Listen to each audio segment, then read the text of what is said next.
तीन बात मुझे कई बार सुनने को मिलती है। एक तो सुबह टाइम पर नहीं उठा जा रहा है, दूसरा अपना टाइम टेबल फॉलो नहीं किया जा रहा है, और तीसरा एक्सरसाइज नहीं कर पाते हैं। आप लोगों ने एक शब्द सुना है, ढीठ।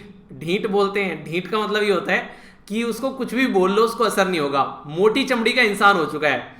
तो हमारी हरकतें जो है रेगुलरली जब हम उल्टी सीधी हरकतें करते रहते हैं, ना टाइम पर सोना, ना टाइम पर उठना, ना टाइम पर खाना, ना एक्सरसाइज करना, तो हमारी चमड़ी भी उस ढीठ जैसी मोटी हो जाती है। हम लोग के ऊपर असर होना बंद हो जाता है और वो आराम आराम से इतना कम हो जाता है कि हम लोग अपने ही खुद के शिकार बन जाते हैं। यानी कि कहने का मतलब यहां पर ये, हम लोग क्या करते हैं, एक दो बार कोशिश करते हैं और फिर बोलते हैं कोशिश नहीं हो रही है, फिर उसके बाद में लगता है कि यार हमसे नहीं हो पाएगा, और फिर उस चीज को हम लोग एक्सेप्ट कर लेते हैं। तो वो जो ढीठ होता है ना, वो ढीठ बन जाना इंसान का, तो वो जो चीजें होती है उसमें से आप लोगों को बाहर निकलना पड़ेगा। और जिस दिन आप लोगों ने वो जो ढीठ होता है उसको हरा दिया अपनी बॉडी के अंदर, फिर आप लोगों की चमड़ी जो है वो थोड़ी पतली हो जाएगी और फिर आप लोगों के ऊपर हर एक चीज का असर होने लगेगा। पर उसके लिए क्या करना पड़ेगा, उसके लिए यही बात बोली गई है, आप तब तक नहीं हार सकते जब तक कि आप कोशिश करना नहीं छोड़ देते। यानी कि कोशिश करते रहना है, कोशिश करते रहना है। अगर हाथ पैर मारना बंद कर दिया ना और तालाब में गिरे हुए हैं या फिर कहीं नदी में गिरे हुए हैं, तो भाई साहब तुरंत वहां पे डूब जाओगे या फिर तैरते हुए ऐसी जगह पहुंच जाओगे जो आप लोगों ने कभी डिसाइड भी नहीं किया था। तो इसलिए जिंदगी में चाहे कोई भी मुकाम हो, चाहे कोई भी सिचुएशन हो, चाहे कोई भी टाइम हो, चाहे कोई भी कंडीशन हो, हमेशा हाथ पैर मारते रहो। वो आप लोग को हमेशा कहीं ना कहीं सही पोजीशन में पहुंचा देगी। हो सकता है कि आप लोगों के द्वारा डिसाइड किया डेस्टिनेशन नहीं मिले, पर लेकिन एक बेहतर डेस्टिनेशन जरूर मिलेगा, इस बात की मैं आप लोगों को गारंटी देता हूं। तो ये थी कुछ छोटी छोटी मगर मोटी बातें। आइए आज का डिस्कशन स्टार्ट करते हैं। सबसे पहले आप लोगों के सामने क्विज होगा, उसको अच्छे से एंजॉय कीजिए और फिर वीडियो में काफी कुछ शानदार आप लोगों को देखने को मिलने वाला है। तो क्या करना है, हाँ बिल्कुल वही टकटकी लगाकर देखना है, ठीक है। चलिए अटेम्प्ट करिए, देखता हूं कि बिना अब तक वीडियो देखे ही कितने सारे क्वेश्चन के आंसर आप लोग सही दे पाते हैं। वीडियो देखने के बाद तो आप लोग दे ही दोगे, वीडियो देखने से पहले आप लोग ट्राई कीजिए कि अब तक आप लोगों ने कुछ ऐसी चीजें हैं जो सुनी हैं, समझी हैं। बहुत सारी चीजें पुरानी भी है इसमें जो मैं आप लोगों को पढ़ा चुका हूं, तो देखता हूं कौन आंसर दे पाता है, ठीक है। जो नहीं है उनमें तो नहीं, पर हाँ पुरानी जो चीजें पढ़ा चुका हूं उनका आंसर आप लोग को जरूर देना है। जैसे कि यहां पर अभी बात की जा रही है जीआई सर्टिफिकेट प्रोडक्ट के बारे में। जीआई का हिंदी शब्द होता है, इसको बेसिकली जो इंग्लिश में जो शब्द होता है इसको बोलते हैं जियोग्राफिकल इंडिकेशन, हिंदी में बोलते हैं इसको भौगोलिक संकेतक, ठीक है। तो रिसेंटली अभी हमारी कंट्री में शाही लीची कहां का जीआई टैग है, कहां पर जीआई टैग मिला हुआ है इसको, तो इसको मिला हुआ है बिहार के अंदर में। तो बिहार के अंदर में काफी लार्ज स्केल पर शाही लीची होती है। तो जो वो शाही लीची होती है, उस शाही लीची के बारे में बात की जा रही है। क्या बात की जा रही है कि अभी एक कंट्री है जिसमें इसका पहला कंसाइनमेंट भेजा है, यानी कि पहला ट्रक भरकर बोल रहा हूं, जहाज भरकर भेजा है, ऐसा बोल सकते हैं आप लोग। तो ये बिहार से गया है यहां पर ये। तो इंपॉर्टेंट क्वेश्चन बन जाएगा कि शाही लीची कौन से राज्य में जीआई टैग यानी कि भौगोलिक संकेतक का दर्जा मिला हुआ है, तो कौन सा राज्य है, तो ये हमारा बिहारी बाबू, ठीक है। तो यहां पर ये आप लोग याद रखिएगा, ये हमारा बिहार है, तो इसके अंदर आप लोगों को देखने को मिलेगा, ठीक है। ये हमारा बिहार है, ये हमारी लीची है और ये हम लोग कंसाइनमेंट भेज रहे हैं, ठीक है। यहां पर आप लोगों को इस कंट्री का नाम बताना है। इस कंट्री का नाम अगर आप लोग जानना चाहते हैं, चलिए एक हिंट आप लोगों को देता हूं, ठीक है। हिंट क्या है, हिंट ये है कि ये जो कंट्री है, ये जो कंट्री है अब तक जो है किसी कंट्री का पार्ट हुआ करती थी, किसी एक ग्रुप का। अब ये नई नई बाहर निकली है, ठीक है। तो उन्हें कहते हैं बच्चा जो है घर से बाहर निकलकर चला जाता है कहीं पढ़ने के लिए, तो ऐसा लगता है आजाद हो गया है, ठीक है। 12वीं तक घर पे बैठा हुआ है, बिल्कुल मम्मी पापा के उन्हें कहते हैं कड़े प्रतिबंध के अंदर वो पल रहा है, फल रहा है। बस ये रहा है कि बस ग्रेजुएशन में एडमिशन हो और निकले। अब तो कोविड-19 ने वो भी काम खत्म कर दिया। चलिए जो भी है, अगर बात करें, इंडिया जो है वर्ल्ड में सेकंड लार्जेस्ट लीची प्रोड्यूस करने वाला देश है। पहले नंबर पर कौन है, मैं यकीन नहीं कर रहा था ये होगा, पर लेकिन ये है, ठीक है। डिस्कस करेंगे कौन सा है। आगे बात करते हैं आत्मनिर्भर भारत अभियान 3.0, यानी कि तीसरा वर्जन भी आ गया। भाई साहब आप लोगों को बताना है कि एक मिशन है हमारी कंट्री में, जिसमें हमारी गवर्नमेंट जद्दोजहद है, वो नहीं कहते कि एड्डी और चोटी का जोर लगा रही है कि हमारी कंट्री में अपनी ही खुद की दवाई बनानी है, ठीक है। तो ये जो दवाई बनानी है इसको इंडिजिनसली एक तरीके से अपने ही द्वारा डेवलप की गई कोविड-19 की वैक्सीन के बारे में बात की जा रही है। तो मिशन का नाम आप लोगों को बताना है, ठीक है। आगे चलते हैं, ये एक काफी इंटरेस्टिंग लगेगा आप लोगों को सुनने में। आप लोगों को पता है जब बेबी फॉर्मेशन होना स्टार्ट होता है पेट के अंदर में, तो सबसे पहले कौन सा ऑर्गन बनता है, ठीक है। ये अभी न्यूज में है और ये भी कोविड-19 की वजह से ही न्यूज में है, तो इसके बारे में आप लोगों को पता होना चाहिए। अब आप लोग भी या फिर मैं भी जब भी पेट में था अपनी मम्मी के, तो उस टाइम पर यहाँ पर सबसे पहले यही चीज बनना स्टार्ट हुई। और इंटरेस्टिंग चीज जानेंगे, आप लोगों को जानकर खुशी होगी, एक छोटी सी डिफरेंट लगा जब मैंने इस न्यूज को पढ़ा, ठीक है। आगे बात करते हैं, ऑफिशियली अगर बात की जाए स्ट्रेटेजिक प्लान फॉर बायोडायवर्सिटी, तो ये 2011 से लेकर 2020 तक का था। यहाँ पर ये इसके अंदर टोटल मिलाकर कितने टारगेट थे। जैसे सस्टेनेबल डेवलपमेंट गोल को पता है ना आप लोगों को, टोटल मिलाकर 17 टारगेट है, ठीक है। इस तरीके से यहां पर टोटल कितने टारगेट हैं, तो इसमें इसको अच्छी AICHI जो टारगेट के नाम से भी इनको जाना जाता है, ये कंट्री कहां पर, ये कौन सी कंट्री के अंदर ये सिटी है जहां पर ये टारगेट निकल कर आए।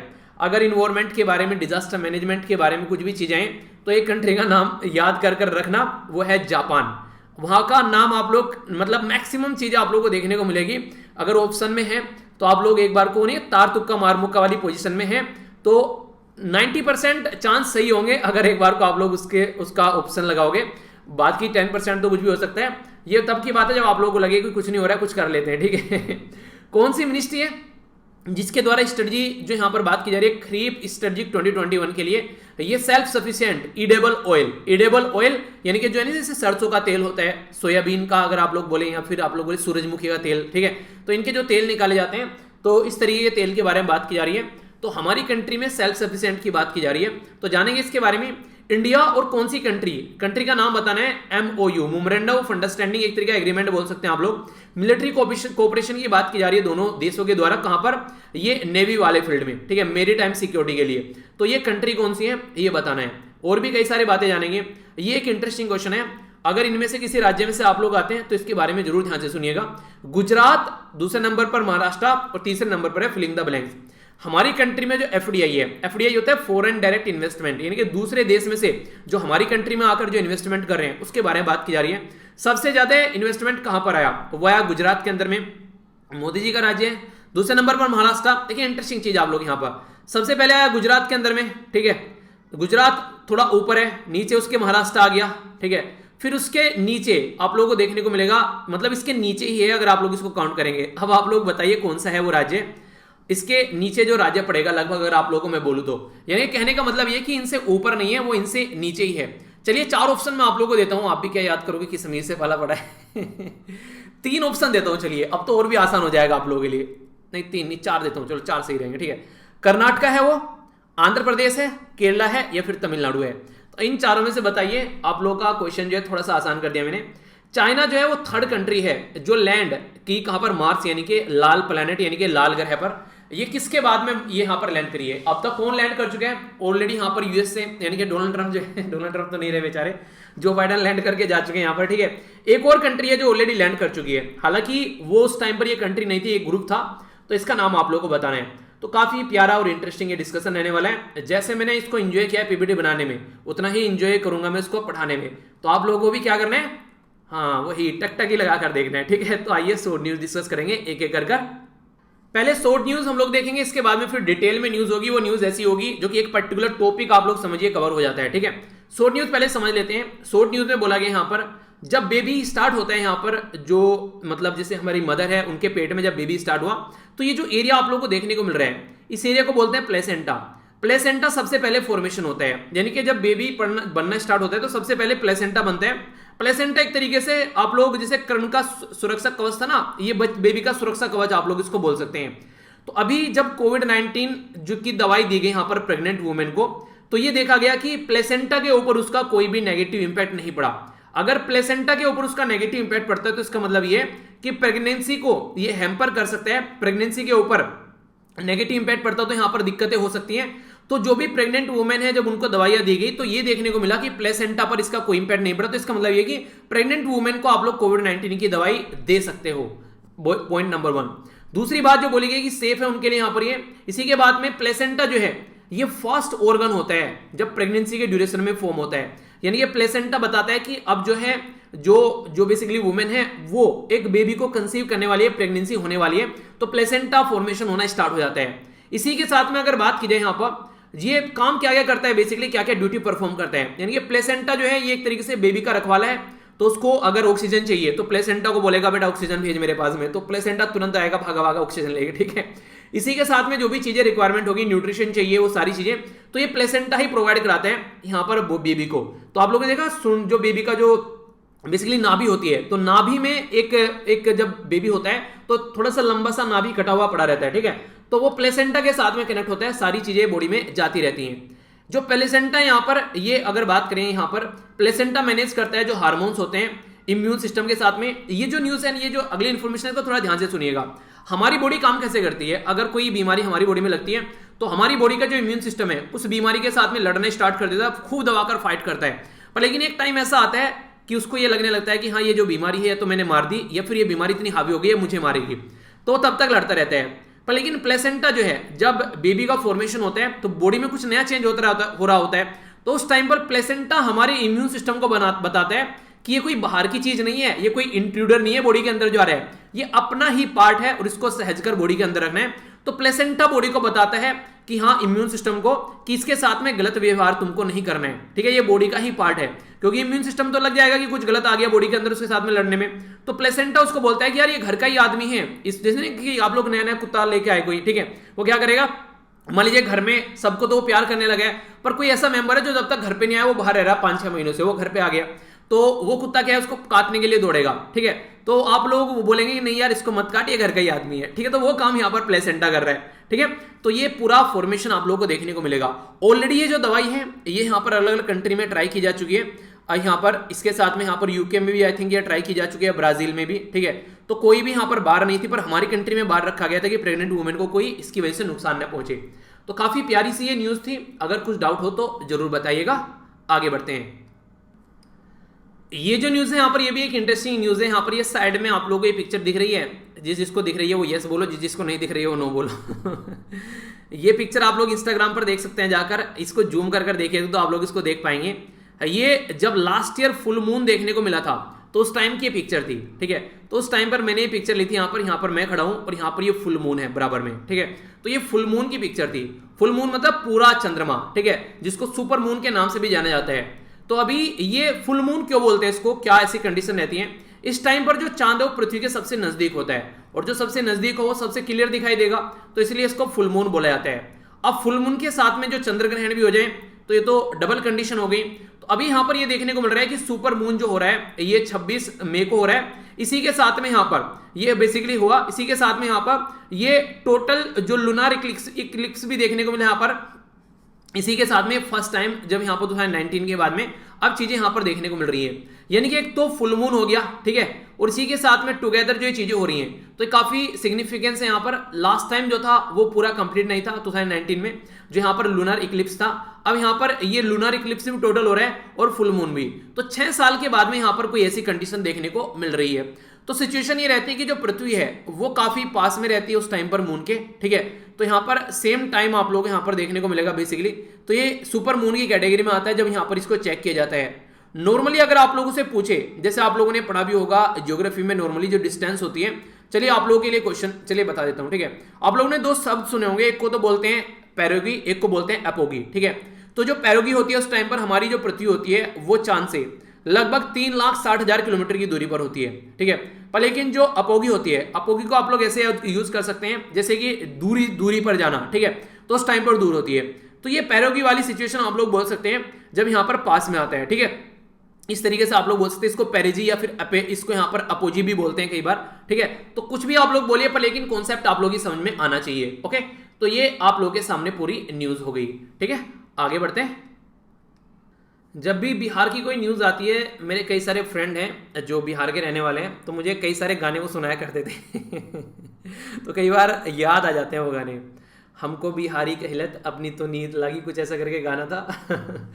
कई गमछा बिछाई लेकर के गाना था। तो बहुत सारे गाने थे जो गाया करते थे। चलिए यहाँ पर बात की जा रही है बिहार के बारे में। तो यहाँ पर जो बिहार है उसके अंदर जो ज्योग्राफिकल इंडिकेशन का दर्जा दिया गया शाही लीची को। शाही लीची यहाँ पर इसको ये भौगोलिक संकेतक का दर्जा दिया गया, और बिहार के अंदर भौगोलिक संकेतक का दर्जा लेने वाला ये 4th एग्रीकल्चर प्रोडक्ट है। इससे पहले किसको मिला है? जर्दालू आम, इसी के साथ में यहाँ पर कटरनी राइस, और नेक्स्ट यहाँ पर मगही पान। तो ये 3 को ऑलरेडी जीआई टैग का दर्जा मिल चुका है। अब चौथा मिला यहाँ पर ये किसको? ये मिला यहाँ पर शाही लीची को। तो शाही लीची जो है अभी यहाँ पर फर्स्ट कंसाइनमेंट यानी कि पहला जो जहाज भरकर पहुंचा कहां पर? यूनाइटेड किंगडम के अंदर, ठीक है। तो यहाँ पर इनको काफी पसंद आ रही है शाही लीची। तो इससे इंडिया का जो एक्सपोर्ट है वो काफी बढ़ जाता है, वो भी ऐसी कंट्री के लिए जहां पर हमारे प्रोडक्ट जो है नॉर्मली अगर नहीं पहुंच पा रहे हैं, तो वो देश में अगर पहुंच रहे हैं तो हमारी कंट्री का एक्सपोर्ट बढ़ रहा है, तो किसानों को डायरेक्ट फायदा हो पा रहा है, क्योंकि प्राइस जो है पेमेंट जो है वो अच्छी खासी हो जाती है। इंडिया जो है वो 2nd लार्जेस्ट लीची का प्रोड्यूसर है आफ्टर चाइना, ठीक है। तो चिंगमिंग जो है सबसे ज्यादा यहाँ पर प्रोड्यूस करते हैं और दूसरे नंबर पर हम हैं। तो ये एक अच्छी बात आप लोग बोल सकते हैं कि हमारी कंट्री में काफी लार्ज स्केल पर ये खेती होती है। लीची जो है उसको नॉर्मली एक तरीके से इसको टेबल फ्रूट भी बोला जाता है इंडिया में, और जापान और चाइना के अंदर इसको एक तरीके से उन्हें कहते हैं कि एक तरीके से ड्राइड, यानी कि एक तरीके से सुखाकर भी कई बार इसको यूज किया जाता है। अलग अलग देखिए तरीके हैं सबके अगर देखा जाए तो, ठीक है। तो हमारी कंट्री में इसको अलग तरीके से यूज करते हैं, ठीक है। अगर बात करें हमारी कंट्री में, बिहार में मुजफ्फरपुर हो गया, वैशाली हो गया, तो चंपारण हो गया, ये इसी के साथ में बेगूसराय हो गया, ये वो एरिया है जहां पर काफी लार्ज स्केल पर जो लीची है वो प्रोड्यूस की जाती है। क्या आप में से कोई ऐसा है जो इन पर्टिकुलर एरिया से बिलोंग करता है? अगर हाँ तो बताइए शाही लीची कब आती है, और फिर मैं आपको एड्रेस देता हूँ, मेरे एड्रेस पे सेंड करना, ठीक है। वहीं आएंगे तो खिलाना, कभी घूमने आऊंगा तो, ठीक है। अच्छे से एंजॉय कीजिए। अब नेक्स्ट न्यूज की ओर चलते हैं, ओके। यहां पर जो बात की जा रही है आत्मनिर्भर भारत के बारे में। तो मिशन कोविड सुरक्षा जो है यहाँ पर बेसिकली ये टारगेट है हमारी कंट्री में कि इंडिजिनस कोविड-19 के लिए वैक्सीन तैयार करनी है अपने आप से, यानी कि हमारी कंट्री की खुद की दवाई। तो ये इंप्लीमेंट किया जा रहा है किसके तहत? बायोटेक्नोलॉजी इंडस्ट्री रिसर्च, जो यहाँ पर ये बेसिकली असिस्टेंस काउंसिल है, जिनको BIRAC के नाम से जानते हैं। तो ये न्यू दिल्ली में स्टेब्लिश है। आत्मनिर्भर भारत का जो तीसरा वर्जन है, इसके तहत यहाँ पर ये काम किया जा रहा है। ये बायोटेक्नोलॉजी जो बेसिकली जो बायोटेक्नोलॉजी इंडस्ट्री जो रिसर्च असिस्टेंट काउंसिल है, ये एक नॉन फॉर प्रॉफिट ऑर्गेनाइजेशन है, जो कि यहाँ पर जो पब्लिक सेक्टर अंडरटेकिंग के अंदर आप लोगों को देखने को मिलेगी शेड्यूल, ये सेक्शन 8 शेड्यूल बी में। ये बेसिकली डिपार्टमेंट ऑफ बायोटेक्नोलॉजी जो कि ministry of science and technology के अंडर में आता है, उसके अंदर आप लोग यहाँ पर काम करती ये नजर आती है। पर्पज क्या है? पूरा पर्पज ये है कि ताकि हम लोग अपनी कंट्री में खुद की दवाई बना सकें और बाहर के ऊपर ज्यादा डिपेंडेंसी न देखने को मिले, क्योंकि कई बार बाहर के ऊपर डिपेंडेंसी रखने से नुकसान हो जाता है। वही बात है ना आप लोगों को जो मैंने बोली थी कि दूसरों के कंधों पर पैर रख, दूसरे कंधों पर हाथ रखकर आप लोग चल सकते हैं ओनली, ठीक है। अगर चल नहीं पा रहे हैं, दौड़ना पड़ेगा तो अपने ही पैरों पर आप लोग को दौड़ना पड़ेगा। वही बात इंप्लीमेंट हो रही है। यहां पर एक पक्षी के बारे में बात की जा रही है, और ये जो पक्षी है ये 300 साल बाद, यानी कि 3 सेंचुरी लेटर 300 साल बाद अभी यहाँ पर देखने को मिला है, जो कि डिसअपियर हो गया था। कहां पर? आयरलैंड के अंदर। तो काफी समय बाद यहाँ पर ये देखने को मिल रहा है। तो इसी के बारे में यहाँ पर बात की जा रही है। कॉमन जो यहाँ पर क्रेन बोलते हैं, सार्स का नाम आप लोगों ने सुना होगा, तो ये सार्स बोलते हैं जिसको बेसिकली, ठीक है। तो उसी के बारे में बात की जा रही है। तो इस पर्टिकुलर आइलैंड नेशन में काफी लंबे समय बाद ये देखने को मिला है। तो जो यहाँ पर आयरलैंड के अंदर जो मिडलैंड रीजन है, वहां पर ये जो बर्ड है ये अभी देखने को मिली है, काफी लंबे समय बाद इसको एक्सपोर्ट किया गया है। तो इसके चलते ये न्यूज में आ गई है। देखिए कहीं पर भी अगर इस तरीके की सिचुएशन बनती है, काफी लंबे समय बाद कुछ देखने को मिलता है, तो इस तरीके की चीजें देखने को मिलती है। तो यहाँ पर अभी फिलहाल जो है कई सारे प्रोग्राम भी चलाए जा रहे हैं। यूरोप के अंदर भी क्लाइमेट चेंज को भी ध्यान में रखते हुए चीजें की जा रही हैं। तो अगर हम लोग यहाँ पर कुछ ऐसा माहौल बना पाते हैं कि हाँ इस तरीके से आकर कोई पक्षी फिर से रहने लगे, तो ये काफी एक बड़ी बात बोल सकते हैं। तो आयरलैंड कई बार आप लोगों ने देखा होगा, वैसे भी न्यूज में रहता है। क्यों न्यूज में रहता है? क्योंकि आप लोग जब देखेंगे यहाँ पर अपनी कंट्री के साथ में कंपेयर करेंगे, तो यहाँ पर आयरलैंड देखने को मिलेगा। ये आयरलैंड हो गया, ये आयरलैंड का नॉर्थ आयरलैंड हो गया यूके के अंदर, ठीक है। तो इस पर्टिकुलर एरिया के बारे में बात की जा रही है। यूरोपियन यूनियन के चलते यहाँ पर अभी ये यूके बाहर निकल गया। तो यूके जैसे ही बाहर निकला, यूरोपियन यूनियन में 27 मेंबर रह गए। तो आयरलैंड आधा तो रह गया यूरोपियन यूनियन में और आधा रह गया यूके में। तो इसके चलते कई बार ये न्यूज में भी रहता है, ठीक है। तो ये बेसिक इन्फॉर्मेशन है, आइडिया रखेगा थोड़ा सा। छोटी सी न्यूज है, यहाँ पर ये बात की जा रही है मीटेरॉइड के बारे में। आप लोगों ने कई बार इसके बारे में पढ़ा भी होगा एनसीईआरटी के अंदर, नहीं पढ़ा है तो टेंशन मत लीजिए, बता देता हूँ। बेसिकली ये जो एक ऑब्जेक्ट होता है, जब यहाँ पर ये आप लोगों ने देखा होगा, कई बार इसके बारे में सुना भी होगा कि आसमान में कई सारी जो चीजें हैं, कई सारे ग्रह हैं, कई सारे एस्टेरॉइड हैं, ठीक है। ये सारी चीजें घूमती रहती हैं, ठीक है। तो यहाँ पर जो मीटेरॉइड होता है वो इसी तरीका एक पत्थर टाइप में नुमा आकार होता है। इसको अलग अलग नाम से पुकारा जाता है। जब ये जो मीटेरॉइड METEOROIDS, तो मीटेरॉइड्स बोलते हैं। तो ये जब इसको एंटर करता है यहाँ पर ये एटमॉस्फेयर के अंदर में पृथ्वी के, तो इसको METORS मीटेरोस बोल देते हैं इसको।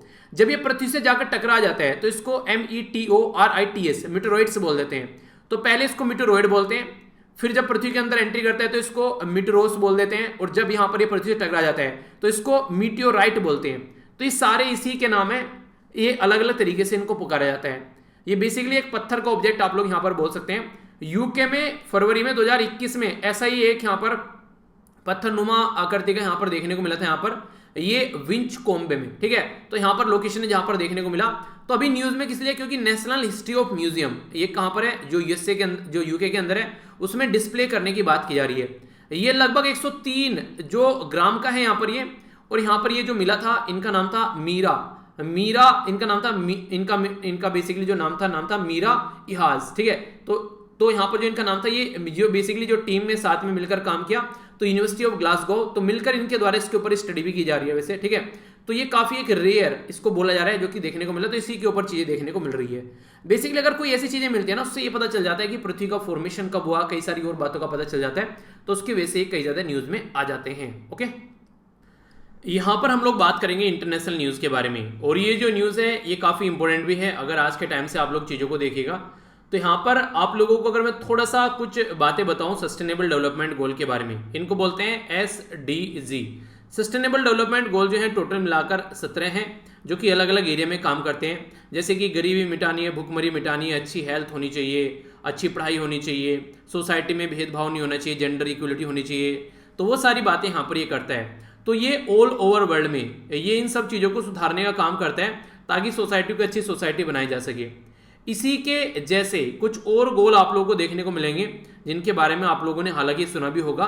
एक बार तो मैंने भी इसके बारे में पहले भी जिक्र किया था, अभी 3-4 महीने पहले। देखिए, रेगुलर डिस्कशन सुनने के ये फायदे रहते हैं। ये सारी चीजें ना कई बार आप लोगों को रिपीटेड होती नजर आएंगी, ठीक है। तो रिपीटेड होती रहती है चीजें, रिपीट होती रहती है अगर आप लोग इनको सुनते रहते हैं रेगुलर।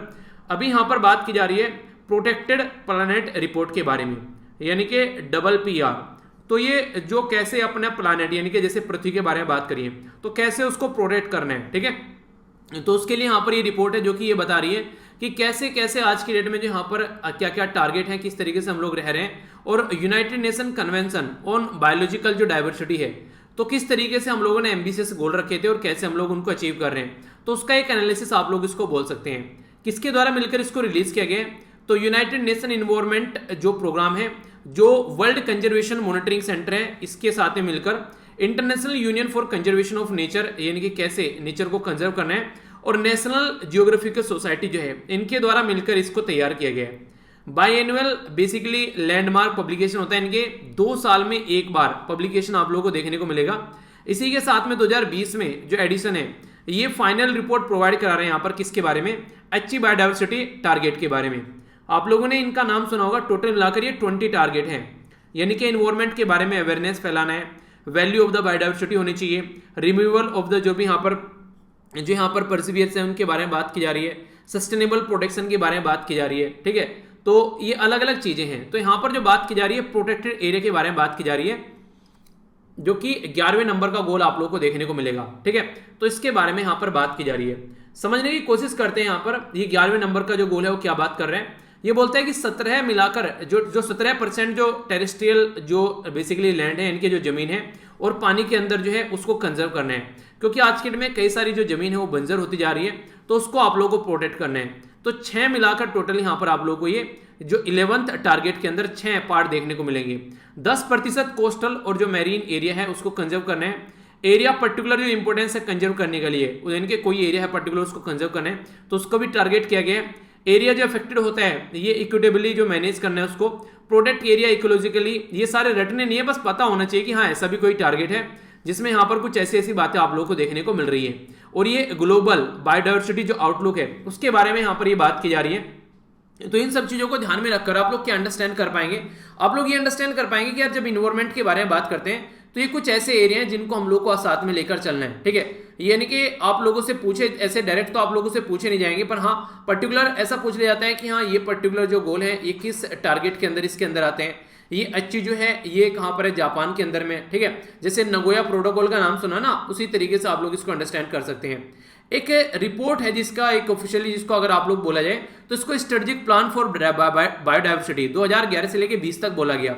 इसके अंदर 20 गोल है और इसी को यहाँ पर अच्छी टारगेट का नाम आप लोगों के द्वारा दिया गया, ठीक है। तो इसके बारे में बेसिक इन्फॉर्मेशन है ताकि इन्वायरमेंट को सुधारा जा सके, उनके बारे में बात करते हैं। अनप्रोटेक्टेड लैंड को कैसे प्रोटेक्टिव बनाना है उसके बारे में बात करते हैं। तो कई सारे ऐसे एरिया आप लोगों को देखने को मिलेंगे। 82% जो कंट्रीज हैं या फिर टेरिटरीज हैं आज के डेट में वो अपना प्रोटेक्टेड एरिया बढ़ा रही हैं। 2010 के कंपेयर में काफी सारे प्रोटेक्टेड एरिया बढ़ाए जा रहे हैं, तो हमारी कंट्री भी उनमें से एक है। कई सारे कंट्री ऐसी हैं यहाँ पर जो अवेलेबल जो रिसोर्सेज हैं उनको ढंग से यूटिलाइज करने की कोशिश कर रही हैं ताकि और अच्छे से चीज़ों को यूटिलाइज किया जा सके। और ये सारी जगह काम हो रहा है, लैंड के ऊपर भी काम हो रहा है ये, ठीक है, पानी के अंदर भी काम हो रहा है, वाटर के अंदर भी, और इसी के साथ में जहां पर भी ऐसा लगता है कि कुछ गलत डिग्रेडेड लैंड हो रही है उसके ऊपर भी ये काम करने की कोशिश कर रहे हैं, ठीक है। तो ये एक तरीके से जितनी ज़्यादा अच्छी हम लोग लैंड जो है उसको एग्रीकल्चर और इन सब चीज़ों में कन्वर्ट कर पाएंगे उतने ही ज़्यादा प्रोडक्टिव हम लोग यहाँ पर इन चीज़ों को यूटिलाइज कर पाएंगे। तो ये एक पर्टिकुलर क्वेश्चन आप लोगों से पूछ लिया जाए तो मुझे नहीं लगता है कि आप लोगों को इसके बारे में कंफ्यूज होना चाहिए, ठीक है। नेशनल न्यूज़ है और इंटरेस्टिंग है, एग्रीकल्चर के बारे में बात की जा रही है। बेसिकली जो खरीफ जो खेती है उसके बारे में यहाँ पर बात की जा रही है। पहले तो आप लोगों को एक मोटे मोटे तौर पर मैं बता देता हूँ, आप लोगों ने नाम भी सुना होगा। हमारी कंट्री में जो एग्रीकल्चर यानी कि जो खेती है उसको 3 पार्ट में डिवाइड किया जाता है, खरीफ हो गया, रबी हो गया और जायद हो गया। जो खरीफ होती है नॉर्मली उसको मानसून वाली क्रॉप आप लोग बोलते हैं, ठीक है, जो कि जुलाई से लेकर अक्टूबर तक आप लोगों को देखने को मिलती है, जून जुलाई अगस्त सितंबर अक्टूबर। तो ये आप लोगों को टाइम ड्यूरेशन इसका देखने को मिलेगा। इसमें जैसे चावल हो गया, ठीक है, चावल तो पानी में उगाया जाता है ना, ठीक है, काफी लार्ज स्केल पर, ठीक है। ये चीजें उड़द की दाल हो गया, मूंग की दाल, तोर दाल, ये सारी जो दलहन की खेती है ये आप लोगों को देखने को मिलती है, ठीक है। बाकी राबी जो होती है विंटर क्रॉप होती है सर्दियों में अक्टूबर से फरवरी तक का, और जायद जो होती है इसके बीच में हो जाती है, मार्च से जून तक ये हो गई, फिर जुलाई से अक्टूबर तक ये हो गई और अक्टूबर से फरवरी तक ये हो गई। तो इस तरीके से बेसिक एक आइडिया माइंड में रहेगा तो चीज़ों को अंडरस्टैंड कर पाएंगे। तो मिनिस्ट्री ऑफ एग्रीकल्चर और फार्मर वेलफेयर जो कि हमारी जो किसानों वाली मिनिस्ट्री है यानी कि किसान कल्याण जो मंत्रालय है उसके द्वारा अभी एक स्ट्रेटजी फॉर्म की गई है कि हम लोग को जो एडेबल ऑयल होता है, जैसे सरसों के तेल की बात की थी ना मैंने आप लोगों से, उस तरीके से यहाँ पर हम लोग को अपनी कंट्री के ऊपर सेल्फ सफिशिएंट की ओर बढ़ना है ढंग से, ताकि दूसरों के ऊपर डिपेंडेंसी न देखने को मिले। सबसे पहली जो इंपॉर्टेंट बात है आप लोग को देखने को मिलेगी, एक फ्री डिस्ट्रीब्यूशन जो high yield variety of seed farmer को प्रोवाइड कराए जाएंगे। अगर कोई पर्टिकुलर पर्सन जो है उसके पास में अच्छे बीज होंगे तो ही तो अच्छी खेती कर पाएगा ना, तो यही बोला जा रहा है अच्छे बीज किसानों को प्रोवाइड करा पाएंगे जो खरीफ का सीजन है 2021 के लिए, ताकि उनको चीजें अच्छे से वो यूटिलाइज कर सकें और अच्छे से काम को इंप्लीमेंट कर सके, यानी कि काम को अंजाम तक पहुंचा सके। तो इसके एक तरीके की यहाँ पर मिनी किट फॉर्म की गई जिसमें चीजें कई सारी देखने को मिलेगी। इसमें बोथ एरिया ऑफ कितना कवर करना है और कितनी प्रोडक्टिविटी बढ़ानी है, यानी कि जैसे एक तो खेत का हो गया, पहले हम लोग एक खेत में दाल लगा रहे हैं, अब हम लोगों ने 2 खेतों में दाल लगानी स्टार्ट कर दी तो एरिया बढ़ गया। अब पहले एक खेत में ही हम लोग 1 क्विंटल दाल उगा पाते थे, अब एक खेत में हम लोग 2 क्विंटल या फिर 3 क्विंटल दाल उगा पा रहे हैं। तो इस तरीके से बोल सकते हैं आप लोग, यानी कि एरिया भी बढ़ाना है और जिस एरिया में उगाई जा रही है उसमें प्रोडक्टिविटी भी बढ़ानी है। तो ये बातें यहाँ पर देखने को मिलेगी। तो इसके चलते सोयाबीन हो गया, ग्राउंड नट हो गया, ठीक है, जैसे कि मूंगफली वगैरह हो गया, इन सब में मूंगफली का तेल भी आप लोगों ने सुना होगा, जैसे कि आप लोगों ने पीनट बटर का नाम सुना होगा, ठीक है, वो भी काफी अच्छा रहता है। देखिए मूंगफली जो है ना वो आप लोगों ने कई बार सुना भी होगा, जैसे गांव में बोल दिया जाता है कि मूंगफली जो होती है वो अमीरों के गरीबों के बादाम होते हैं। अगर 4-5 मूंगफली आप लोग खा रहे हैं तो लगभग 1 बादाम के इक्विवेलेंट उसको माना जाता है, और ये बिल्कुल उतनी ही ज्यादा आप लोगों को प्रोटीन की क्वांटिटी प्रोवाइड कराती है, उतने ही सारे फैट वगैरह भी प्रोवाइड कराती है जितने बादाम प्रोवाइड कराता है। तो मूंगफली भी एक अच्छा सोर्स हो सकता है एनर्जी के लिए, प्रोटीन के लिए, जिसको आप लोग अपनी डेली डाइट का पार्ट बना सकते हैं। नेशनल फूड सिक्योरिटी मिशन के बारे में बात करें तो ऑयल सीड और ऑयल पाम जो आप लोगों को देखने को मिलेगा, तो ये इसको लेकर आगे चलने की कोशिश की जाती है ताकि हम लोग अपने देश में इन सब चीजों को आगे बढ़ा सकें। देखिए होता क्या है, जब हम लोग अपना नेचर समझ पाएंगे कि हम लोग किन किन एरिया में क्या क्या चीजें लेकर चल सकते हैं तभी तो चीजें आगे बढ़ती नजर आएगी। तो आज के दिन में हम लोग काफी सारी चीजें बाहर से खरीद रहे हैं, तो अगर ऐसा हो जाए कि बाहर से हम लोग खरीदना ही ना पड़े, अपने ही देश में हम लोग कुछ ऐसा कुछ काम कर ले, तो कई सारे आप लोगों को यहाँ पर रिवोल्यूशन देश में देखने को मिले। ऐसा ही एक रिवोल्यूशन है, अगर आप लोगों से कोई पूछे, इसको बोलते हैं ऑयल सीड रिवोल्यूशन, ठीक है। Oil seed basically oil seed के नाम पर इसको ऑयल सीड रिवोल्यूशन, सॉरी इसको येलो रिवोल्यूशन बोलेंगे ऑयल सीड के नाम पर। येलो रिवोल्यूशन मतलब यानी कि पीला, जैसे कि पीले जैसी चीजें होती हैं यहाँ पर, ये जैसे तेल वगैरह जो निकलता है, तो ये इसका टारगेट क्या है, येलो जो रिवोल्यूशन है। और कब इसको स्टार्ट किया गया, तो आज का नहीं है, ये पुराने जमाने का जेलर है, आप लोग बोल सकते हैं। इसको 1990s में स्टार्ट किया गया जब हमारी कंट्री में लिबरलाइजेशन, प्राइवेटाइजेशन, ग्लोबलाइजेशन के रिफॉर्म लाए गए।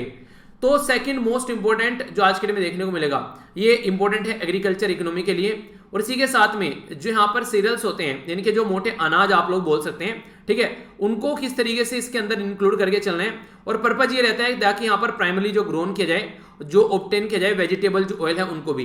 देखिए हम लोग क्या करते हैं, बाहर से खरीद कर लेकर आते हैं और अपनी कंट्री में भी काफी उगाते हैं, पर लेकिन उगाने के बाद भी अपने लिए इतना काम नहीं कर पाते हैं जितना हमारे देश में जरूरत है, क्योंकि हमारी कंट्री वर्ल्ड में दूसरे नंबर पर सबसे बड़ी पॉपुलेशन रखने वाली कंट्री है।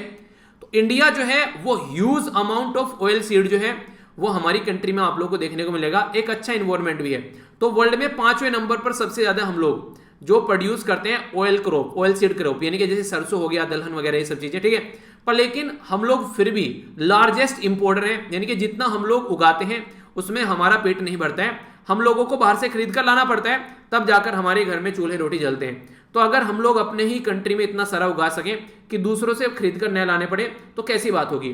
तो इंडिया जो है उसके बारे में बात करें तो वर्ल्ड में अगर बात की जाए, इंडिया जो है आज के दिन में पोजीशन है वर्ल्ड में, पर फिर भी हम लोग बाहर से खरीदते हैं। अगर बात की जाए तो यहाँ पर चाइना के बाद में इंडिया जो है सेकंड लार्जेस्ट प्रोड्यूसर है ग्राउंड नट का, मूंगफली वगैरह जो होती है, ठीक है। पर फिर भी हम लोग देखते हैं यहाँ पर इनसे खरीद कर लेकर आते हैं, ठीक है। ये चीजें हैं। बाकी ऑयल सीड हो गया, एरिया कई सारे आप लोगों को देखने को मिलेंगे जहां सबसे ज्यादा उगाए जाते हैं। तो ये बेसिक इंफॉर्मेशन है, आंसर राइटिंग में भी आप लोग यूज कर सकते हैं। राजस्थान, गुजरात, तमिलनाडु, मध्य प्रदेश, हरियाणा, महाराष्ट्र, कर्नाटक और आंध्र प्रदेश, ये वो एरिया है जहां पर ऑयल सीड जो है वो उगाए जाते हैं, ठीक है। तो ऐसे भी काफी बार आप लोगों से क्वेश्चन पूछे जाते हैं कि हमारी कंट्री में कौन कौन से राज्य में सबसे ज्यादा ऑयल सीड वगैरह उगाए जाते हैं। तो कंफ्यूजन न होगा, तो कंफ्यूजन नहीं होगा तो क्लियर माइंड में रहेगा, तो याद रखिएगा थोड़ा। नेशनल फूड सिक्योरिटी जो मिशन है उसमें भी ऑयल सीड को इंक्लूड करके चला जाता है, कैसे आगे लेकर चलना है। अवेलेबिलिटी होनी चाहिए यहाँ पर, रिड्यूस करना है इंपोर्ट, और इसी के साथ में इंक्रीज करना है प्रोडक्शन और प्रोडक्टिविटी। तो दोनों ही तरीके से काम करना है यहाँ पर, उनके बारे में बेसिकली हमारी कंट्री में national mission on oil seed जो है यहाँ पर ये 2014-15 में लॉन्च किया गया और फिर आगे भी कंटिन्यू किया गया। इसको मिलकर काम करते हैं सेंटर और स्टेट, यानी कि सेंट्रल सेक्टर स्कीम है, दोनों मिलकर काम करेंगे। तो 60 से 40% का रेशो रहेगा जनरल कैटेगरी में।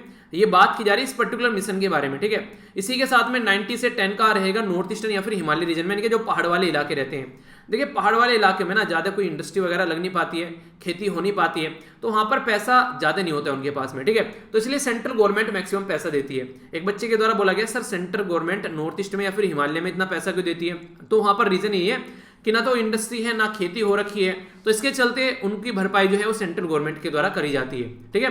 तो कोई कंफ्यूजन नहीं होना चाहिए इसके बारे में। तो ये कंप्लीट इंफॉर्मेशन यहां पर हो गई। आगे चलते हैं। यहां पर बात की जा रही है इंटरनेशनल रिलेशन के बारे में, और कंट्री भी पड़ोसी है हमारी, यहां पर इंडिया और ओमन के बारे में बात की जा रही है। तो एग्जैक्ट लोकेशन अगर आप लोग देखेगा, इधर अपनी कंट्री हो जाएगी यहां पर, ठीक है, और यहां से आप लोग को देखने को मिलेगा ये है ओमन, ठीक है। ओमन जो कंट्री है इसके बारे में कई सारी इंटरेस्टिंग चीजें जानने को मिलेगी।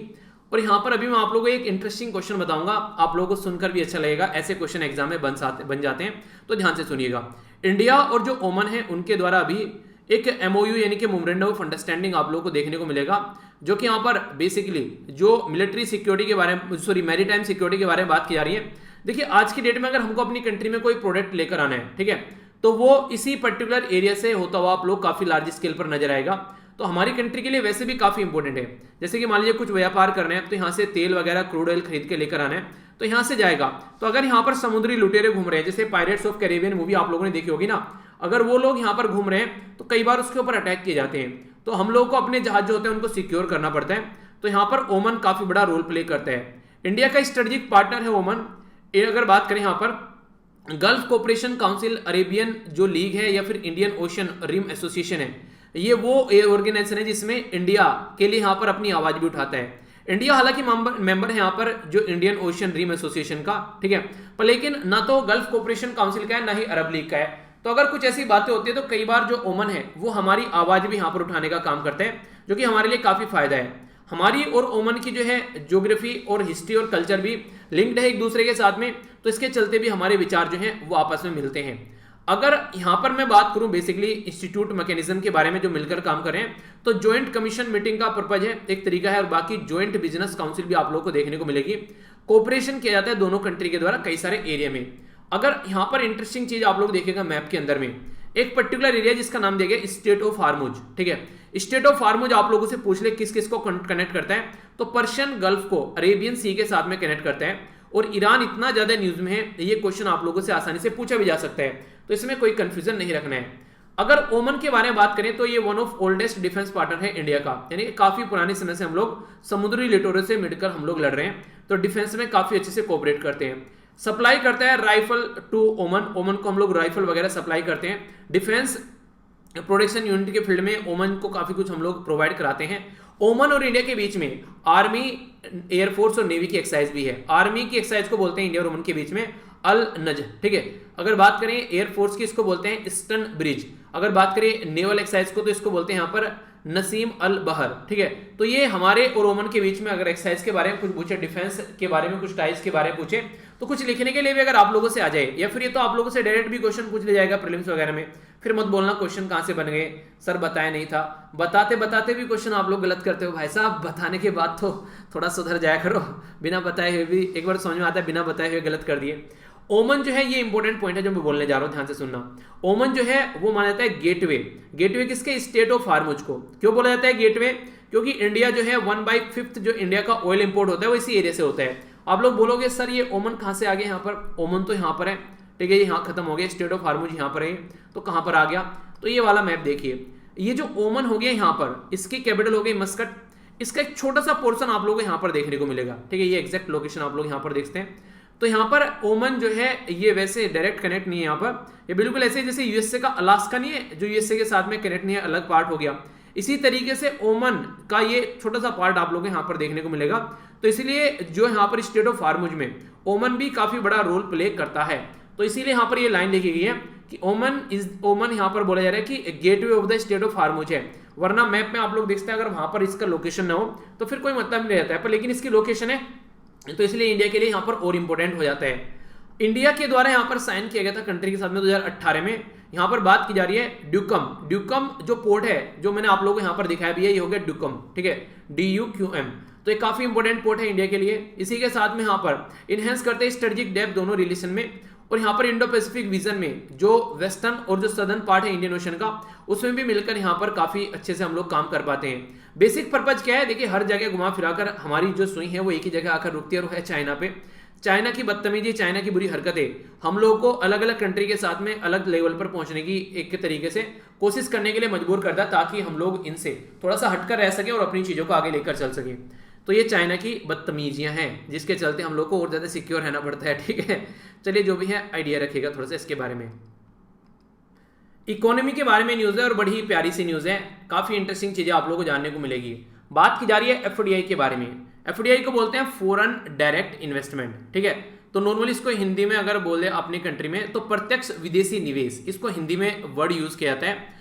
तो अभी हमारी कंट्री में अगर आप लोग 2019-20 के कंपेयर करेंगे अपने देश को, तो 2020-21 में देखिए 21 तो अभी चल रहा है, तो जो लास्ट ईयर गया है 20 वाला उसको कंपेयर करिएगा, तो FDI जो है हमारी कंट्री में इंक्रीज हो गई है।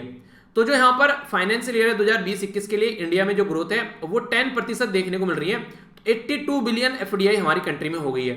इसमें से जो 60 बिलियन है यहाँ पर वो इक्विटी इन्वेस्टमेंट है, जो कि 90% इंक्रीज हुआ है यहाँ पर। समझिएगा इक्विटी इन्वेस्टमेंट क्या होता है।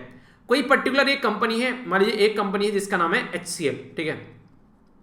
HCL के अंदर आप लोगों ने शेयर खरीद लिए, तो इनडायरेक्ट वे में आप लोग यहाँ पर इस कंपनी के कुछ शेयर के मालिक हो गए, तो इक्विटी आ गई आप लोगों के हाथ में, ठीक है।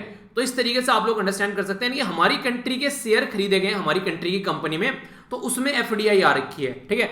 कई तरीके से FDI आप लोग बोल सकते हैं। अगर FDI के बारे में आप लोगों को थोड़ा सा बात करूं तो ये कई तरीके से आप लोग इसको अंडरस्टैंड कर सकते हैं। जैसे कि FDI किस किस फॉर्म में आप लोगों को देखने को मिल जाती है। एक तो इक्विटी हो गया, दूसरा री इन्वेस्टमेंट अर्निंग रहती है, ठीक है, वो भी देखने को मिलता है। इंट्रा कंपनी लोन आप लोगों को देखने को मिलेगा। तो ये अलग अलग तरीके से यहाँ पर FDI देखने को मिलती है। बेसिक पर्पज यही रहता है कि ताकि अपना शेयर वगैरह कहीं पर खरीद ले जाए, यानी कि प्रॉफिट आना स्टार्ट हो जाए कहीं ना कहीं से।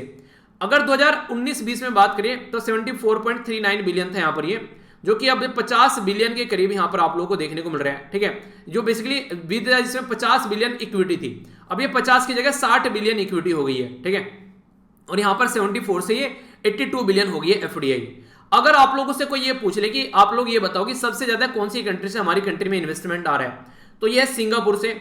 ये जो यहाँ पर सिंगापुर जो है ये 1/3 ऑफ ऑल इन्वेस्टमेंट, यानी कि जितना भी इन्वेस्टमेंट आ रहा है उसका 1/3 जो आ रहा है वो सिंगापुर से आ रहा है। दूसरे नंबर पर FDI कहां पर आ रहा है? USA से आ रहा है। 23% का इंक्रीमेंट इसमें देखने को मिला। जो मॉरिशस है यहाँ पर 9% इससे आ रहा है। ये डायरेक्ट क्वेश्चन पास्ट में भी पूछे जा चुके हैं और आगे भी अगर कोई पूछ ले तो ये मत बोलना क्वेश्चन कहां से बन गया। तो भाई साहब यहां से बन जाएगा जरा सी देर में क्वेश्चन। इंक्रीजिंग और डिक्रीजिंग ऑर्डर में लगाने के लिए आ जाता है ये एग्जाम में। अगर बात करें हमारी कंट्री में FDI बढ़ा क्यों है, तो ये इसलिए बढ़ा है क्योंकि रिसेंटली अभी सऊदी अरेबिया के द्वारा, जो कि पहले 90 मिलियन हमारी कंट्री में खर्च करता था, इन्वेस्टमेंट करता था, अब उसके द्वारा 2.8 बिलियन के करीब इन्वेस्टमेंट किया गया अलग अलग एरिया में। तो सऊदी अरेबिया का जो यहाँ पर ये इन्वेस्टमेंट आया है, इसने बहुत लार्ज स्केल पर जो एफडीआई है उसको बढ़ा दिया है। तो ये एक इंपॉर्टेंट पॉइंट आप लोग याद रखिएगा, जिसकी वजह से यहाँ पर बढ़ा है। अब थोड़ा सा इसको और समझ लेते हैं, एफडीआई जो इक्विटी है वो कहाँ से सबसे ज्यादा आई। तो यूएसए से यहाँ पर अभी फिलहाल जो है डबल देखने को मिल रही है, और यूके से 44% देखने को मिले जो हमारी कंट्री में शेयर खरीदे जा रहे हैं। एफडीआई जो इन्वेस्टमेंट अगर आप लोगों से पूछे, ये थोड़ा सा और ज्यादा इंपॉर्टेंट हो जाता है। एक बार को कंट्री न पूछे आप लोगों से, पर राज्य जरूर पूछे जा सकते हैं। सबसे ज्यादा एफडीआई हमारी कंट्री में गुजरात में आई, फिर महाराष्ट्र में आई और फिर कर्नाटक में आई। तो इसीलिए मैंने आप लोगों को बोला था, जो क्वेश्चन मैंने आप लोगों से पूछा था, तो आप लोग उसको याद भी रख पाएंगे आसानी से और कोई कंफ्यूजन भी नहीं होगा। सबसे पहले कहां पर आई, गुजरात पे सबसे ज्यादा आई, ठीक है, यहां पर फिर महाराष्ट्र में और फिर कर्नाटक में। आप लोग ये सोचे कि ऊपर से पानी आ रहा है, कुछ गुजरात ने रोक लिया, कुछ महाराष्ट्र ने रोक लिया और कुछ कर्नाटक ने रोक लिया, ठीक है। तो सबसे ज्यादा एफडीआई 3 राज्य के बारे में आप लोग याद रखिएगा, तो जो मैंने आप लोग को बताई है। तो कर्नाटक तीसरे नंबर पर है।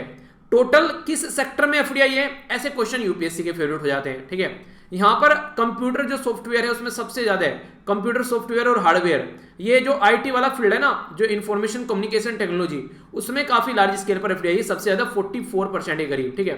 कंस्ट्रक्शन जो यहाँ पर कोई इंफ्रास्ट्रक्चर डेवलप किया जा रहा है उसमें 13%, सर्विस सेक्टर में यहाँ पर 8% के करीब एफडीआई देखने को मिल रही है। तो अगर आप लोग कोई कंपनी बनाते हैं कल को चलकर, तो सबसे ज्यादा जो इन्वेस्टमेंट आप लोग को देखने को मिलेगा ये सॉफ्टवेयर वाली इंडस्ट्री में आप लोग को इन्वेस्टमेंट देखने को मिलेगा। तो ये याद रखिएगा, एक ही न्यूज में से कई सारे क्वेश्चन बन जाएंगे, फिर ये मत बोलना सर समझ में नहीं आया था। तो कहीं भी कंफ्यूजन हो तो पूछ लेना, कोई दिक्कत नहीं है, पर लेकिन फिर गलत नहीं होना चाहिए। ये जो एडमिनिस्टर किया जाता है, जैसे कि ये सारी चीजें जो एडमिनिस्टर की जाती है नॉर्मली अगर देखा जाए, तो department for promotion and industry और इंटरनल जो ट्रेड है, जो कि ministry of commerce and industry के अंडर में आता है, वो यहाँ पर ये सारी चीजें देखता है बेसिकली हमारी कंट्री के अंदर में, ठीक है। तो आई होप कि माइंड में क्लैरिटी होगी। आगे चलते हैं, गवर्नमेंट स्कीम के बारे में यहाँ पर बात करते हैं, और ये जो स्कीम है इसका नाम है यहाँ पर क्या, प्रधानमंत्री स्वास्थ्य सुरक्षा योजना।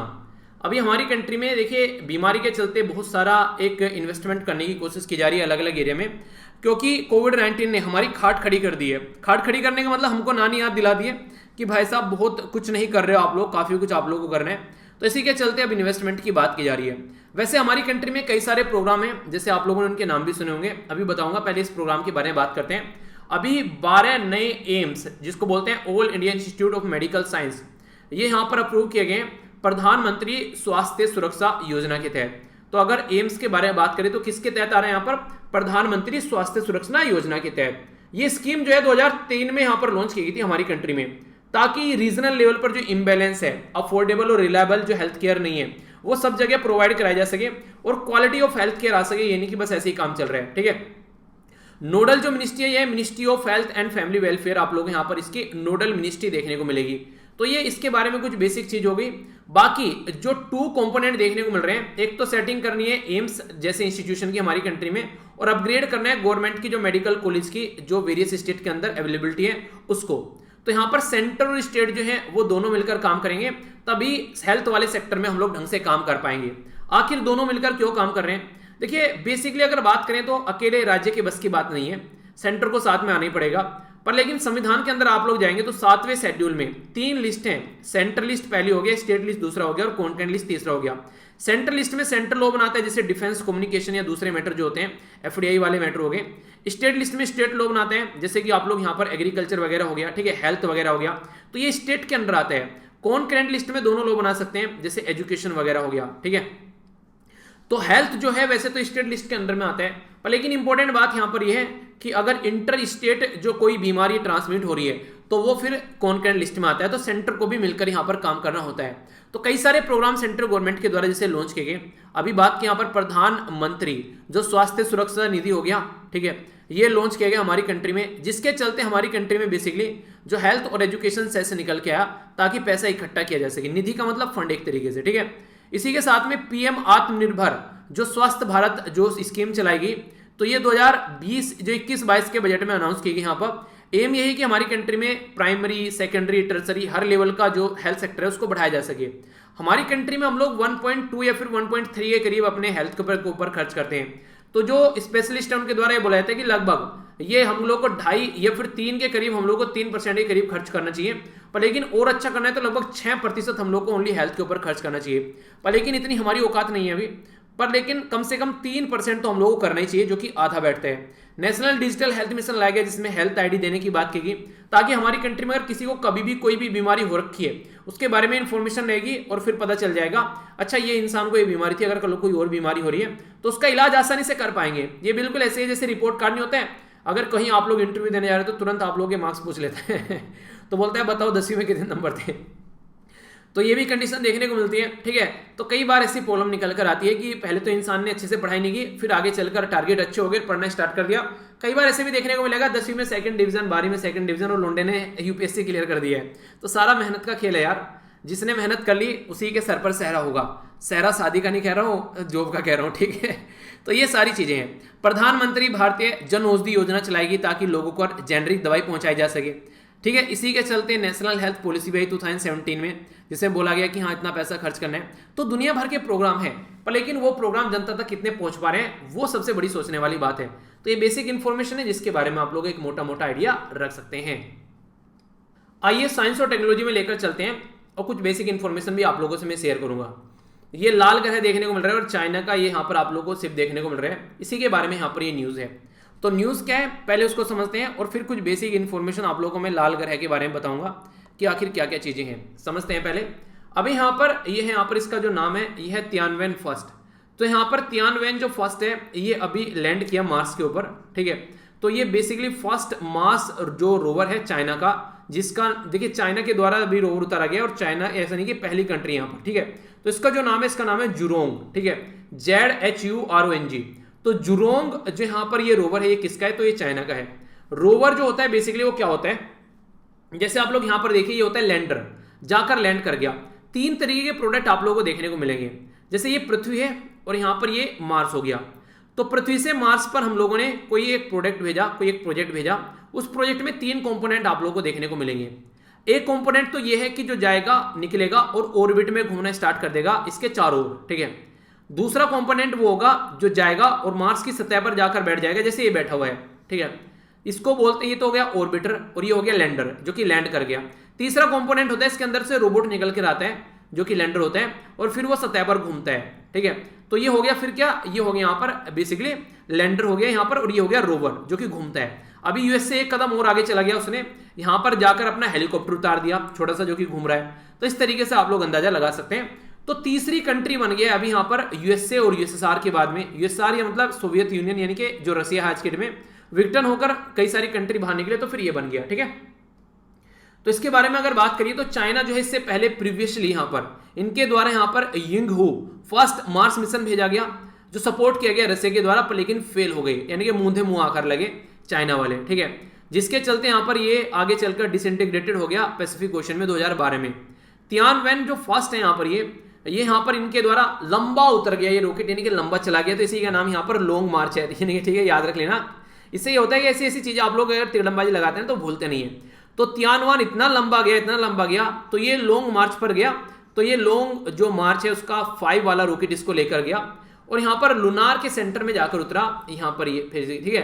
फ्रॉम द लूनार जो बेसिकली बात, सॉरी लूनार बोलो, लूनार तो चांद को बोलते हैं, जो बेसिकली यहाँ पर ये चला, यहाँ पर ये यहाँ पर पहुंचा कहाँ पर, ये है बेसिकली वेंच, जो यहाँ पर कहाँ से पहुंचाया गया, ये यहाँ पर वेंचेंग, जो यहाँ पर वेंचेंग लॉन्च सेंटर है यहाँ पर, जिसमें जुलाई 2020 में इसको छोड़ा गया। अगर बात करें तो इसके अंदर 3 चीजें हैं, ऑर्बिटर, लैंडर, रोवर, मैंने भी बताया आप लोगों को। जो लैंडर है उसके अंदर उटोपिया प्लेनिटिया, ठीक है। तो ये करके एक तरीके यहाँ पर ये जो उतर रहा है यहाँ पर ये, तो ये पर्टिकुलर एरिया है जहां पर मार्स का, तो यहां पर जाकर ये उतरा है, ठीक है, जिसको यहां पर उटोपिया प्लेनिता बोला गया है, ठीक है। तो इसमें जाकर उतरा और इंपॉर्टेंट बात यहां पर ये जो कि पहली बार चाइना के द्वारा जो स्टेप उठाया गया कि इसमें रडार भी पहुंची, यहां पर रडार भी यहां पर पहुंचाएगी। तो यहां पर इसका पता लगाया जाएगा कि कैसी इस पे यहां पर मिट्टी है, कैसी इसकी जियोलॉजिकल स्ट्रक्चर है, इन्वायरमेंट वातावरण कैसा है, एटमॉस्फेयर पानी कैसा है, तो इन सब चीजों के बारे में ये स्टडी करेगा। तो ये पहली बार यहां पर कोई अपनी रडार भी लेकर वहां पर पहुंचा है, जो कि एक अच्छी बात है। तो इसका भूविज्ञान कैसा है, जियोलॉजी कैसी है, रोक, चट्टाने, दट जो भी है इसके अंदर, उनके बारे में पता लगाया जाएगा। जो मार्स के बारे में सारी बात की जा रही है, जिसको हम लोग बेसिकली मंगल या फिर लाल ग्रह बोलते हैं, ये साइज और डिस्टेंस अगर बात की जाए तो चौथे नंबर का है यहाँ पर, अगर सन से आप लोग काउंट करिएगा। और स्मॉलेस्ट प्लैनेट है यहाँ पर इन द सोलर सिस्टम, अगर आप लोग देखेगा सेकंड स्मॉलेस्ट, ठीक है। मार्स जो है वो पृथ्वी के साइज का आधा है और सिमिलर टू द यहाँ पर अर्थ भी आप लोगों को देखने को मिलेगा। ऑर्बिट और रिवोल्यूशन के बारे में अगर बात करते हैं तो कुछ कुछ सिमिलर आप लोगों को देखने को मिल जाता है। अगर मार्स के बारे में आप लोगों से कुछ और इंटरेस्टिंग बातें करूं, जैसे पृथ्वी का जो चांद है उसका नाम मून हम लोगों ने रख रखा है, ठीक है, जो कि एक नेचुरल प्लैनेट है। ऐसे ही यहां पर आप लोगों को जो मार्स यानी कि रेड ग्रह का जो मून है उसके नाम याद रखिएगा। इसको प्रतियोगिता दर्पण के नाम से याद रख लेना, यानी कि पीडी इसको बेसिकली जो भी याद रखिए आप लोगों से, इसको बोलते हैं फोबोज डीमोज, ठीक है, डाइमोज। तो ये इसके मून है जैसे पृथ्वी का मून है। तो मैच करने के लिए अगर कुछ आ जाए तो कोई कंफ्यूजन मत रखना, तुरंत सटीक आंसर फेंक कर मारना ताकि तुरंत आंसर लगे हाँ ये आंसर है, ठीक है। तो ये कुछ बेसिक बातें थी, ओके। तो आइए देख लेते हैं क्या क्या डिस्कस किया। शॉर्ट न्यूज हम लोगों ने देखी, काफी इंपॉर्टेंट थी यहाँ पर, ये प्रेगनेंसी में और प्लेसेंटा के बारे में जानी। फुल मून के बारे में हम लोगों को नेक्स्ट न्यूज देखने को मिली। नेक्स्ट हम लोगों ने शाही लीची के बारे में जानी। इसके अलावा हम लोगों ने यहाँ पर अपनी कंट्री में जो मिशन कोविड सुरक्षा है उसके बारे में समझा। आयरलैंड में फिर से यहाँ पर ये बेसिकली कॉमन करेंट देखने को मिल रहे हैं, और यहाँ पर एक एस्ट्रॉयड के बारे में भी जानने को मिला। एस्ट्रॉयड नहीं था बेसिकली, मेट्रॉयड था, ठीक है, इसके बारे में जाना। इंटरनेशनल न्यूज में हम लोगों ने समझा यहाँ पर बेसिकली जो कि प्रोटेक्ट जो प्लानिट रिपोर्ट के बारे में समझा, ठीक है, अच्छी के टारगेट भी हम लोगों ने कुछ समझे। नेशनल न्यूज में हम लोगों ने यहाँ पर समझा खरीफ क्रॉप के बारे में और किस तरीके से ऑयल सीड वगैरह हम लोग अपनी कंट्री में उगा रहे हैं, वो सारी बातें समझी। इंटरनेशनल न्यूज में हम लोगों ने इंडिया और ओमन के रिलेशन और क्या क्या है, हार्मुज वगैरह, ये सारी चीजें, वो सारी बातें जानी। मैप बेस्ड भी क्वेश्चन बन जाए तो घबराना मत। इकोनॉमी के अंदर में एफडीआई और ये सारी चीजें जानी, इंपॉर्टेंट न्यूज थी, क्वेश्चन बन सकता है। गवर्नमेंट में हम लोगों ने यहाँ पर स्कीम के बारे में कई सारी के बारे में जाना जो क्वेश्चन बन सकता है। साइंस और टेक्नोलॉजी में हम लोगों ने इसमें पढ़ा बेसिकली चाइना के मिशन के बारे में, जो कि इंपॉर्टेंट क्वेश्चन हो जाता है, ठीक है। तो ये था टोटल डिस्कशन। आइए अब क्विज यहाँ पर देख लेते हैं। क्विज आप लोग अटेम्प्ट कीजिए। शाही लीची ये किसको हम लोगों ने एक्सपोर्ट करी है, कौन सा मिशन है कोविड-19 की दवाई बनाने के लिए। शाही लीची हमारी कंट्री में उगाई जाती है। लीची वर्ल्ड में सबसे ज्यादा कहां पर उगाई जाती है, यहाँ पर जो कौन सा पार्ट है जो कि फर्स्ट ऑर्गन बोला जाता है प्रेगनेंसी के ड्यूरेशन में। टारगेट क्या है यहाँ पर, कितने टारगेट है अच्छी टारगेट के अंदर अगर बात कीजिए। यहाँ पर कौन सी मिनिस्ट्री है जो कि यहाँ पर खरीफ में ईडेबल ऑयल को डबल करने की बात, मतलब सेल्फ सफिशिएंट करने की बात की जा रही है। कौन सी कंट्री मैरीटाइम सिक्योरिटी में हमारे साथ मिलकर आ रही है। कौन सा राज्य वर्ल्ड में तीसरे नंबर पर है एफडीआई के मामले में। प्रधानमंत्री स्वास्थ्य सुरक्षा योजना है किस मिनिस्ट्री के अंडर में आती है। चाइना तीसरे नंबर की कंट्री है, तो पहले और दूसरे नंबर की कंट्री के नाम आप लोग को बताने हैं मंगल ग्रह पर पहुंचने में, ठीक है। आगे बढ़ते हैं, कल का रिवीजन कर लेते हैं, ये जरूर सुना कीजिए ध्यान से। National gallery of modern art के बारे में बात करिए तो ये किस मिनिस्ट्री के अंडर में आता है। नास ये यहाँ पर यूएसए के यहाँ पर बेसिकली माइक्रोवेव रेडिएशन के बारे में बात की जा रही है, इसका नाम हवाना सिंड्रोम दिया गया। तो NAS क्या है यहाँ पर, ये यहाँ पर बात की जा रही है माइक्रोवेव वेपन सबसे पहले किसके द्वारा बनाया गया, 2014 में प्रस्तुत भी किया गया।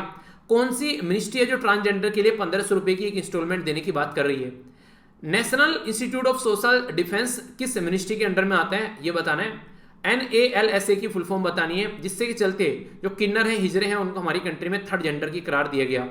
कौन से राज्य की गवर्नमेंट के बारे में बात की जा रही है जहां पर एक नया डिस्ट्रिक्ट बनाया जा रहा है जिसका नाम यहाँ पर मालेरकोटला रखा गया है, ठीक है, मालेरकोटला, ठीक है। तो 23वां डिस्ट्रिक्ट यहाँ पर निकल कर आया। कौन सी मिनिस्ट्री है जिसके बारे में बात करें कि यहाँ पर बेसिकली नाम चेंज करना है अगर राज्य के अंदर डिस्ट्रिक्ट का, रेलवे स्टेशन का, तो इस मिनिस्ट्री से परमिशन लेनी पड़ेगी। यूरोपियन यूनियन के बारे में बात की जा रही है यहाँ पर, उसके द्वारा बोला गया कि लगभग 30% रिड्यूस करेंगे जो प्लास्टिक यूज की जाती है, ठीक है। तो काफी प्यारे क्वेश्चन है, पता होना चाहिए आप लोगों को, डायरेक्ट भी आंसर पूछे जा सकते हैं एग्जाम में। Government of ministry of culture के अंडर आता है गवर्नमेंट ऑफ इंडिया का मॉडर्न आर्ट, जो गैलरी ऑफ मॉडर्न आर्ट है। नेशनल एकेडमिक ऑफ साइंस के द्वारा यहाँ पर ये स्टडी की गई, हवाना सिंड्रोम यूएसए में। चाइना पहली कंट्री है जिसके द्वारा माइक्रोवेव वेपन बनाए जा रहे हैं। यहाँ पर ministry of social justice and empowerment के बारे में बात की जा रही है, याद रखिएगा, 1500 रुपए देने की बात की जा रही है। National institute of social defence जो है ये यहाँ पर ministry of social justice and empowerment के अंडर आते हैं। National legal service authority union of India का ये यहाँ पर केस है 2014 का। पंजाब जो गवर्नमेंट है उसके द्वारा यहाँ पर 23वां डिस्ट्रिक्ट क्रिएट किया गया। होम मिनिस्ट्री के अंडर में आता है अगर आप लोगों से डिस्ट्रिक्ट का नाम या फिर रेलवे स्टेशन का नाम चेंज करना है। यूरोपियन यूनियन के द्वारा बोला गया 2025 तक का यहाँ पर ये खत्म कर लेंगे काफी कुछ जो सिंगल यूज प्लास्टिक है। तो ये था आज का डिस्कशन, मैं आशा करता हूँ आप लोगों ने इसको एंजॉय किया है। अच्छे से नंबर देकर जरूर जाना 10 में से, यानी कि क्या आप लोगों का फीडबैक है इस वीडियो को लेकर जरूर बताना, और पीडीएफ यहां से जाकर डाउनलोड कर लेना। तो नेक्स्ट लेक्चर में मिलता हूं, अपना ध्यान रखिए, अपने परिवार का ध्यान रखिए, आसपास सफाई रखिए, पॉलिथीन और प्लास्टिक बैग वगैरह बिल्कुल यूज नहीं करना है। तो बड़ों को नमस्ते, छोटों को प्यार, छोटी सी लाइफ एंजॉय करार। मिलता हूं नेक्स्ट लेक्चर में, तब तक के लिए जय हिंद।